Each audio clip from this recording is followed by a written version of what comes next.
নরসিংদীতে আসন্ন জাতীয় সংসদ নির্বাচনকে ঘিরে নিরাপত্তা জোরদার করা হয়েছে। জেলার ৫টি সংসদীয় আসনে শান্তিপূর্ণ ভোট গ্রহণ নিশ্চিত করতে গাজীপুর ৬৩ বিজিবির ১৩ platoon border guard Bangladesh BGB মোতায়েন করা হয়েছে। শুক্রবার সকাল থেকে নরসিংদী শহরের বিভিন্ন গুরুত্বপূর্ণ এলাকায় বিজিবির মোবাইল ও স্ট্রাইকিং ফোর্স টহল শুরু করে। বিজিবি সূত্র জানায়, নরসিংদীর ৫টি সংসদীয় আসন ও ৬টি উপজেলার সার্বিক নিরাপত্তার দায়িত্বে রয়েছে এই ১৩ প্লাটুন। তারা নরসিংদীর ৩টি বেস ক্যাম্প থেকে দায়িত্ব পালন করবেন।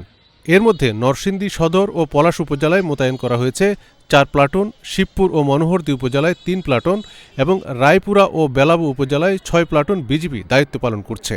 নির্বাচনকালীন সময়ে শান্তিপূর্ণ পরিবেশ বজায় রাখা, আইন শৃঙ্খলা রক্ষা এবং ভোটারদের নির্বিঘ্নে ভোটাধিকার প্রয়োগ নিশ্চিত করাই বিজিবির প্রধান লক্ষ্য বলে জানানো হয়েছে।